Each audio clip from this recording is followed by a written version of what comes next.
guys, good morning, sunshines in the afternoon. Oh, that was too cold. I like my water warm, not cold or hurts my teeth. We're talking about the 5 pillars of self-care today. We started talking about it last week when I mentioned to you guys that I had my first therapy appointment, and he's like, how are you taking care of you? And sometimes when I think about self-care, I take it like steps further. And I think some of us do this, right? Where we're like, you know, am I getting my personal development in? Am I getting Reiki done? Am I getting massages? Do I have time to myself? All these different things, which is beautiful, which is wonderful. He reminded me though about the pillars, right? The very basics of your self-care. And I told you I would talk about each one of them this week. So here we are. And I've been busy all day. So this is why it's good evening, sunshine, instead of good morning, sunshine. But still, when you jump on, say good morning, sunshine in the comments. And then don't comment on what I look like, because this is what I look like. I don't know. I didn't get ready. This is perfect, you guys. I went for a run today. I played in the mud. I did a lot of stuff. It's good. Buddy, I'm doing a good morning, sunshine. You're going to have to wait for a second. I don't even know what he's telling me, but who knows? Okay, so we're going to talk about number 1, right? The therapist says, so like first let's talk about water, Cal. How's your water consumption going? And I was like, well, doc, listen here. My son can't drink water when he's medicated. So for the first 4 months after his diagnosis, I literally did not drink any water. Like, I don't even know how I survived. I knew you get water from other places, but like literally, you guys, I just wasn't drinking water. I said, but I'm doing better now. I'm just not doing great. Why? Why is water the first thing he brought up? Okay, I'm going to tell you guys a couple things. We're going to get whipped cream for my son at the same time. No problem. Wait, John, say hi, friends. Bye-bye. Did you say bye-bye? Can you say hi? No. Can you say good morning, sunshines? No. Yay! Whipped cream is his major food group, and it froze. That's bad news, you guys. So now we're defrosting it. It comes out really gross. Anyways, okay, so why water? Why is this the first thing?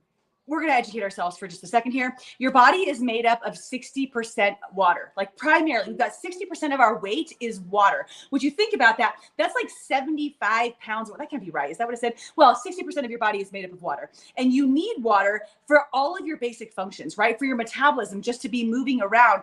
When you're sweating, if you haven't, like if you're exercising, for your entire system to operate, for your digestion. If you don't have enough water, it's going to harm your digestion, your intestines. So water is such a key for us to just maintain a normal function. Yet so many people, especially you guys, every time I would put my clients on my scale and look for at least over 50% water, they would be underneath that. I'm like, how much water are we drinking? Right? So number one, we need it. Our bodies need it. Can you get it from food? Yeah. About 20% of your water does come from the foods that you have. Does it count when you drink like coffee because it's made with water? Yes. In fact, they're finding out that it's not as much of a diuretic as they thought, as long as you're only having like 2 glasses or less. Does it count if you're having it in your shake? Yes, it counts there. But it's 20% in your foods. And then it can be added into other things. We should be having half of our body weight in ounces of water. So I weigh 150 pounds. I should be having at least 75 ounces of water, unless it's like today where I went for an hour-long run or jaunt, then I should be having more. If it's hotter and you're sweating, you should probably be having more. So it can change based upon conditions. You should have a thirst mechanism intact. And if you do, high five, you're lucky, because some kids with what he has don't have a thirst mechanism. You all done? Okay, let's get out. I'll get right here. Oh, they don't actually have that, which then you have to force yourself. But here's what happens. With age, you guys, we have less of that thirst drive. Really athletic people the thirst mechanism might not catch up to what their water needs are. So not only do we want to listen to our thirst cues, we want to plan on drinking that much water. So final thing is, how do you get water in? Like, what are some tips? And you guys can share some of your tips on here if you would like as well. So for me, I'm a chugger, like what I just did at the beginning of the video. So I do warm water so that it's not too cold for me to chug. First thing in the morning, I'm going to like drink an entire glass, usually bigger than this, maybe twice as big as this. With meals, you can do this like throughout the day where you're like, oh, I'm going to go grab my water and I'm just going to chug it real quick. I don't know why, you guys, I have to take 12 gulps of water, 12 every single time I drink. Isn't that wild? It's been since I was a gymnast. But anyways, so that's one of my major things is I just chug. Other things that you can do is have a water bottle that's fun, that's lined, that reminds you like where you're getting throughout the day. It can kind of just make it more of a game. You can have an alarm that's set. Hey, go drink 1 glass of water. On average, that half of your body weight in ounces. For women, it's maybe around 9 cups on average. For men, it's like around 14 cups. And by cups, I mean like a single cup. Like, so this would be like 2 cups, right?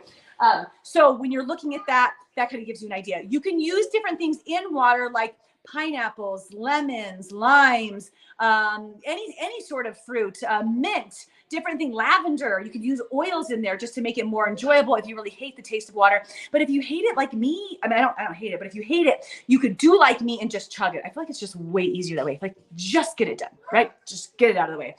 Other tips for drinking water. That's pretty comprehensive. Sparkling water does count. You just don't want to have like calorie-based drinks. But we're gonna go take them into the bathtub now.